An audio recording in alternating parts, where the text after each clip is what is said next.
بسم اللہ الرحمن الرحیم نحمدہ ونصلی علی رسولہ الکریم اما بعد۔ اس سے پہلے فروع الایمان کی ایک نشست ہو چکی ہے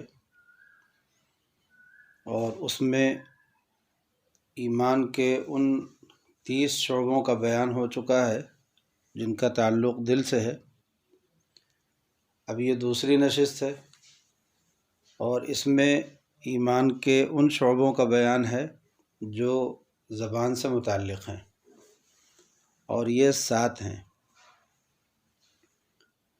پہلی چیز ہے کلمہ توحید کا زبان سے پڑھنا، دوسری چیز ہے قرآن پاک کی تلاوت کرنا، تیسری چیز ہے علم سیکھنا، چوتھی چیز ہے علم سکھلانا، پانچویں چیز ہے دعا کرنا، چھٹی چیز ہے ذکر کرنا، ساتویں چیز ہے لغو اور جو باتیں لغو اور ممنوع کلام سے بچنا۔ اب آگے ان 7 شعبوں سے متعلق کچھ ضروری تفصیل ہے۔ حضرت ابو ذر غفاری رضی اللہ تعالیٰ عنہ روایت کرتے ہیں کہ رسول اللہ صلی اللہ علیہ وسلم نے ارشاد فرمایا کہ جس بندے نے لا الہ الا اللہ کہا اور اسی پر اس کا خاتمہ ہو گیا تو وہ جنت میں داخل ہوگا۔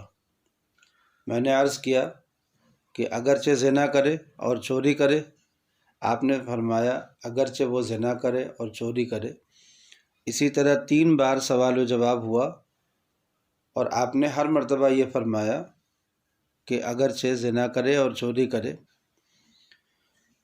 حضرت ابو سعید خدری اور حضرت ابو ہریرہ رضی اللہ تعالیٰ عنہما سے روایت ہے، آپ صلی اللہ علیہ وسلم نے ارشاد فرمایا کہ اپنے مردوں کو، اپنے مرنے والوں کو تلقین کیا کرو لا الہ الا اللہ کی۔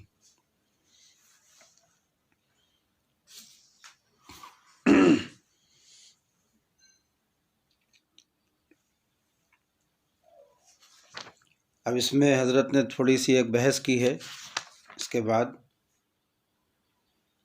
کہ وہ اقرار کرنا، کلمہ طیبہ کا اقرار کرنا یہ نجات کے لیے شرط ہے، اور اس سے متعلق شطر ہے یا شرط ہے، اس کے متعلق ایک بحث ہے۔ ایسے ہی اسی میں ایک بحث یہ بھی ہے کہ ایمان میں کمی بیشی ہو سکتی ہے یا نہیں ہو سکتی، تو یہ تفصیلی بحث ہے، اس لیے ہم آگے بڑھتے ہیں۔ دوسرا شعبہ ہے قرآن مجید کی تلاوت۔ اس سلسلے میں آپ صلی اللہ علیہ وسلم نے ارشاد فرمایا کہ قرآن مجید پڑھا کرو قیامت کے دن، کیونکہ وہ قیامت کے دن شفاعت کرتا ہوا آئے گا اپنے پڑھنے والوں کے لیے۔ اور بہقی نے حدیث نقل کی ہے، آپ نے ارشاد فرمایا کہ میری امت کی تمام عبادات میں سب سے افضل قرآن مجید کی تلاوت ہے۔ اور امام احمد نے روایت کی ہے کہ قرآن والے ہی اللہ والے اور اس کے خاص بندے ہیں۔ اب قرآن پاک کی تلاوت سے متعلق حضرت نے کچھ آداب بھی بیان فرمائے ہیں، کچھ ظاہری کچھ باطنی۔ مختصر یہ ہے کہ جب قرآن مجید پڑھے باوضو ہو، پاک کپڑا ہو، جگہ پاک ہو، وہاں بدبو نہ ہو، قبلہ رو ہو کر بیٹھے تو بہتر ہے، حرف صاف صاف پڑھے، جب بالکل دل نہ لگے اس وقت بند کر دے۔ بے دلی سے پڑھنا بے ادبی ہے، پڑھتے وقت دل حاضر ہو۔ اس کا آسان طریقہ یہ ہے کہ تلاوت سے پہلے یوں تصور کرے کہ گویا اللہ تعالیٰ نے مجھ سے فرمائش کی ہے کہ ہم کو کچھ قرآن سناؤ، اور میں اس فرمائش کی تعمیل کے لیے پڑھتا ہوں اور ان کو سناتا ہوں۔ اسی طرح سے ایک ادب اور ایک مراقبہ ہمارے اپنے بزرگوں سے یہ بھی ہے کہ قرآن پاک کی تلاوت شروع کرنے سے پہلے ہی یہ دعا کرے کہ یا اللہ میری اس تلاوت کو قبول فرما لیجیے، تو انشاءاللہ پھر قرآن پاک کی تلاوت میں دل لگے گا۔ حضرت نے فرمایا کہ افسوس ہمارے زمانے میں اکثر عوام بلکہ خواص بھی قرآن مجید کی طرف سے بالکل بے توجہ ہو گئے ہیں۔ بعض لوگ تو اس کے پڑھنے پڑھانے کو نعوذ باللہ بیکار سمجھتے ہیں، جو مار کر پڑھ بھی لیتے ہیں وہ اس کے یاد رکھنے کی فکر نہیں کرتے، اور جو پڑھتے رہتے ہیں ان کو اس کی تصحیح کا خیال نہیں رہتا کہ صحیح قرآن پاک پڑھیں۔ جو تصحیح بھی کر لیتے ہیں ان کو معانی کے سمجھنے کی طرف توجہ نہیں کہ کوئی ترجمہ یا تفسیر سے ان کے معانی کی طرف بھی توجہ ہو کسی عالم کی نگرانی میں۔ اور اگر کوئی ترجمہ یا تفسیر بھی پڑھ لیتے ہیں تو وہ بھی اس میں تدبر اور تفکر سے تعلق نہیں رکھتے۔ تدبر اور تفکر کے معنی اس کی گہرائی میں اترنا اور اس کو منطبق کرنا اور اس کے مطابق پھر اللہ کی وحدانیت، آخرت کی فکر، ان سب چیزوں میں غور و فکر کو بڑھانا۔ آگے فرماتے ہیں کہ جو لوگ اس مرحلے کو بھی طے کر لیتے ہیں یعنی تدبر اور تفکر بھی کرتے ہیں تو ان کو عمل کا خیال نہیں، اور یہ شکایت تو عام ہے۔ آگے حضرت نے ایک شکایت اور کی ہے، فرماتے ہیں کہ اکثر اہل علم قرأت سبعہ متواترہ سے ناواقف ہیں۔ ایسا لگتا ہے کہ صرف ایک ہی قرأت اللہ کے رسول صلی اللہ علیہ وسلم سے منقول ہے، حالانکہ قرآن پاک کی 7 قرأتیں منقول ہیں اور سب متواتر ہیں۔ اس لیے اہل علم حضرات کو 7 قرأت کا علم حاصل کرنا اور جاننا ضروری ہے، مگر لوگوں نے مل جل کر کے قرآن پاک کو متروک کر دیا ہے۔ کسی نے تلاوت چھوڑ دی ہے، کسی نے اس کے فہم معانی کو چھوڑ دیا ہے، کسی نے اس پر عمل کو چھوڑ دیا ہے، کسی نے اس کی قرأت متواترہ کو چھوڑ دیا ہے۔ ڈرنا چاہیے کہیں قیامت کے دن اللہ کے رسول یوں نہ فرمائے یا ربی ان قوم اتخذوا ھذا القرآن مہجورا، اے میرے پروردگار بے شک میری قوم نے قرآن مجید کو ایک چھوڑی ہوئی چیز ٹھہرا لیا تھا۔ ایک شعبہ ہے علم سیکھنا۔ ارشاد فرمایا رسول اللہ صلی اللہ علیہ وسلم نے، جس شخص کے ساتھ اللہ تعالیٰ کو بھلائی منظور ہوتی ہے اس کو دین کا علم اور سمجھ عنایت فرماتے ہیں۔ روایت کیا اس کو امام بخاری اور مسلم نے، اور آپ نے ارشاد فرمایا کہ علم کا حاصل کرنا ہر مسلمان پر فرض ہے۔ روایت کیا اس کو ابن ماجہ نے۔ ایک شعبہ ہے دین ایمان کا، علم سکھانا۔ ارشاد فرمایا رسول اللہ صلی اللہ علیہ وسلم نے، جس شخص سے کوئی علم کی بات پوچھی جائے اور وہ اس کو چھپا لے تو قیامت کے دن اللہ تعالیٰ اس کو آگ کی لگام لگائیں گے۔ ایسے ہی آپ نے ارشاد فرمایا کہ بے شک اللہ تعالیٰ اور اس کے سب فرشتے اور آسمان والے اور زمین والے، یہاں تک کہ چونٹی اپنے سوراخ میں اور یہاں تک کہ مچھلی سمندر میں دعائے خیر کرتی ہے اس شخص کے لیے جو لوگوں کو خیر کی یعنی دین کی تعلیم دیتا ہو۔ اب اس پر ایک بحث یہ بھی ہوتی ہے کہ کون سی تعلیم فرض ہے اور کون سی تعلیم مستحب ہے۔ کھلی بات ہے کہ یہ جو فضیلت تعلیم اور تعلم کی ہے یہ سب علوم دینیہ کے ساتھ خاص ہے، یا جو علوم ان علوم دینیہ کے خادم ہوں جیسے نحو، صرف وغیرہ کی مشغولی، اور جو فنون اور علوم ان کا تعلق علوم دینیہ سے کچھ بھی نہیں ہے یا دخل رکھتے ہوں مگر ان کو کبھی علم دین کی خدمت کا ذریعہ نہ بنایا جائے، تمام عمر خرافات ہی میں آدمی پھنسا رہے، ان کو ان فضائل سے کچھ تعلق نہیں، بلکہ ایسے علوم کی شان میں وارد ہوا ہے کہ بعض علم بھی جہالت ہیں۔ شیخ سعدی نے فرمایا کہ علم کی رہ بحق نہ نمایت جہالت است، جو علم اللہ کا راستہ نہ دکھائے وہ جہالت ہے۔ اور علم میں 2 درجے ہیں، ایک مرتبہ تو فرض عین کا ہے، اور فرض عین وہ ہے جس کی ضرورت واقع ہو، یعنی جو کام سامنے آ جائے اس کام کے متعلق جو شریعت کا علم حاصل ضروری ہے اتنا علم حاصل کرنا تو فرض عین ہے۔ مثلا نماز سب پر فرض ہے تو اس کے احکام کا جاننا بھی سب پر فرض ہے۔ ایسی زکوٰۃ جن لوگوں پر فرض ہوتی ہے ان کے لیے اس کا حکم، اس کے احکام جاننا فرض ہے، اور لیکن دین کے تمام شعبوں کا علم حاصل کرنا یہ فرض کفایہ ہے۔ ہر بستی اور ہر علاقے میں اتنے آدمی اگر علم حاصل کر لیں جس سے اس بستی کی ضرورت پوری ہو جائے، اس خطے کے تمام لوگوں کو دین کا علم حاصل کرایا جا سکتا ہو، مسئلے مسائل بتایا جا سکتا ہو، تو اتنا علم حاصل کرنا فرض کفایہ ہے۔ اگر کسی بستی کے سارے لوگ جاہل ہو جائیں اور دین کا علم حاصل نہ کریں، دین میں تبحر نہ پیدا کریں، کمال نہ پیدا کریں، تو سب کے سب لوگ گنہگار ہوں گے۔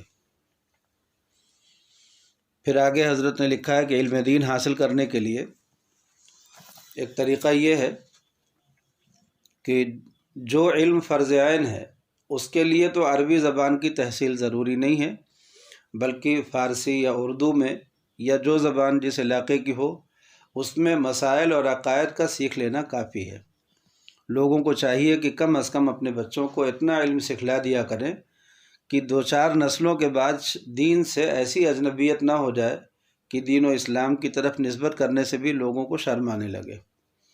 خدا کے لیے اس طوفان بے تمیزی کے روکنے کی فکر کرو اور اپنے بچوں کو دین کا علم حاصل کراؤ۔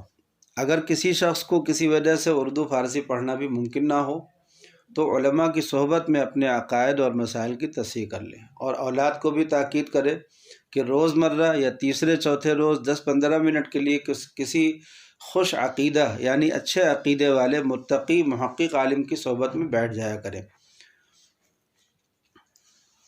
حضرت اور ایک شعبہ ہے دعا کرنا اللہ سے، ایمان کے شعبوں میں سے ایک شعبہ ہے دعا کرنا۔ حضرت انس سے روایت ہے، ارشاد فرمایا رسول اللہ صلی اللہ علیہ وسلم نے کہ دعا مغز ہے عبادت کا۔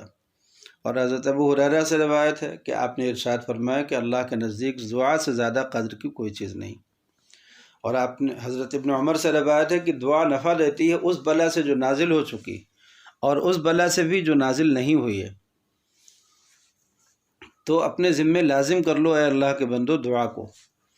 حضرت جابر سے روایت ہے کہ ارشاد فرمایا رسول اللہ صلی اللہ علیہ وسلم نے کوئی ایسا شخص نہیں جو دعا مانگے مگر اس کو اللہ تعالیٰ یا تو اس کی مانگی ہوئی چیز دے دیتے ہیں یا کوئی برائی اس سے روک دیتے ہیں جب تک کہ گناہ یا قطع رحم کی دعا نہ کرے۔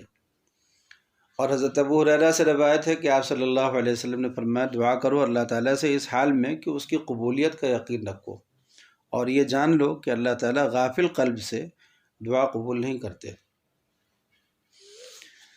ان حدیث سے یہ باتیں معلوم ہوئیں، ایک تو دعا کی فضیلت اور تاثیر۔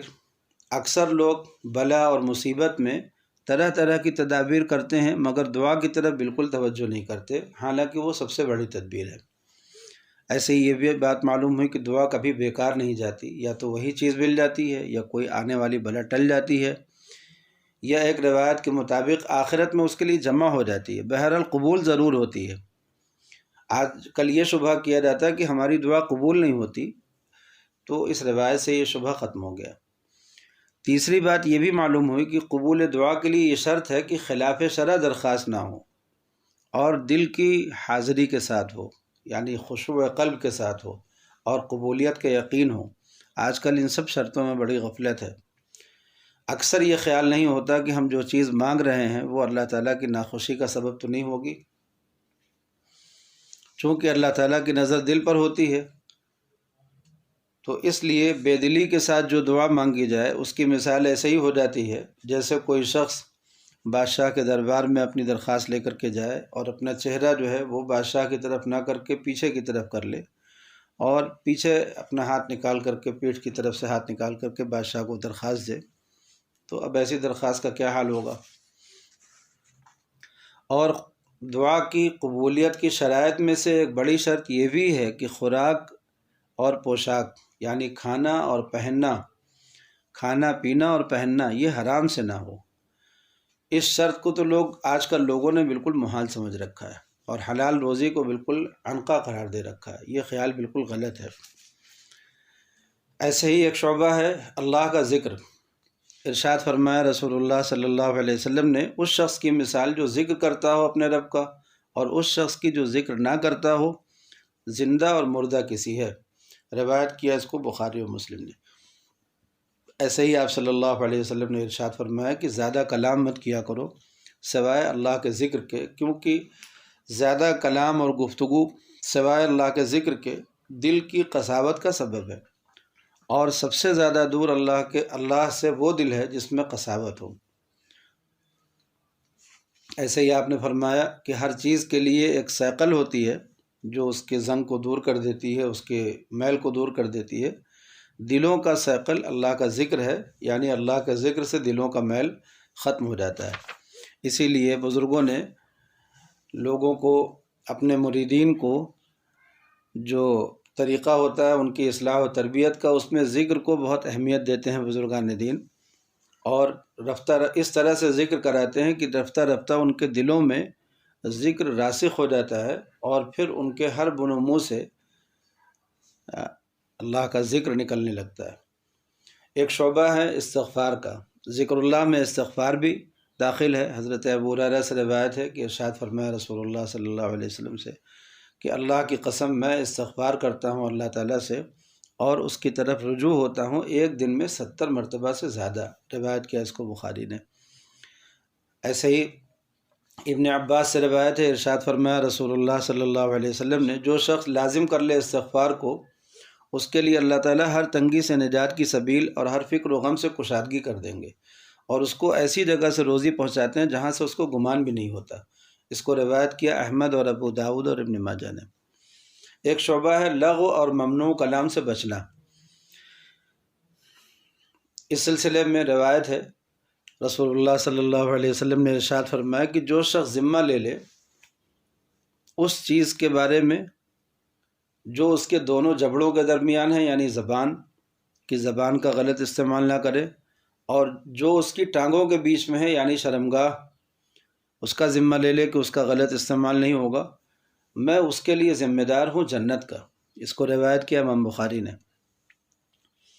ایسے ہی حضرت عقبہ ابن عامر سے روایت ہے کہ میں رسول اللہ صلی اللہ علیہ وسلم سے ملا، میں نے عرض کیا یا رسول اللہ نجات کی کیا صورت ہے؟ آپ نے فرمایا اپنی زبان کو قابو میں رکھو، اور تمہارا گھر تمہارے لیے گنجائش والا ہونا چاہیے، یعنی گھر سے بلا ضرورت مت نکلو، لوگوں سے ملو جلو نہیں زیادہ، اور اپنی خطا پر روتے رہو۔ روایت کیا اس کو امام احمد اور امام ترمذی نے۔ اب یہاں ایک گفتگو یہ بھی ہے کہ جب لغو اور ممنوع کلام سے بچنے کی ہدایت ہے تو نبی کریم صلی اللہ علیہ وسلم نے اس کے سنبھالنے کے لیے بہت تاکید فرمائی ہے، کیونکہ اکثر آفتیں زبان کی بدولت نازل ہوتی ہیں۔ جب تک زبان نہیں چلتی نہ کسی سے لڑائی ہوتی ہے، نہ جھگڑا، نہ عدالت، نہ خصومت۔ جہاں یہ چلی سب کچھ موجود ہوا۔ تو بزرگوں نے حدیثوں سے زبان کی آفات کو مستنبط کر کے نکال کر کے ان کو ایک جگہ جمع کر دیا ہے۔ امام غزالی نے احیاء العلوم میں نہایت تفصیل سے اس مضمون کو لکھا ہے، اور اردو میں حضرت مولانا مفتی عنایت احمد صاحب نے اپنے رسالہ زمان الفردوس میں بقدر ضرورت تحریر فرما دیا ہے۔ اس رسالے کا دیکھ لینا بلکہ اپنا وظیفہ بنا لینا ہر شخص کے لیے ضروری ہے۔ یہاں صرف ان گناہوں کا بیان کیا جاتا ہے جو زبان کے متعلق ہیں، ان کو امام غزالی نے 20 کے قریب شمار کرایا ہے۔ مثلا زبان سے جو گناہ کیے جاتے ہیں، ایک تو فضول کلام کرنا، ایسے معاملے میں گفتگو کرنا جس میں کوئی فائدہ نہ ہو، اور یہ فضول گفتگو تو ہم لوگوں کی زمانے میں عادت ہو چکی ہے۔ ایسے ہی حاجت سے زائد کلام کرنا، جتنے سے کام چل سکتا ہو اس سے زائد کلام کرنا، یہ بھی زبان کے گناہوں میں سے ہے۔ بیہودہ باتوں میں اور فضول باتوں میں غور و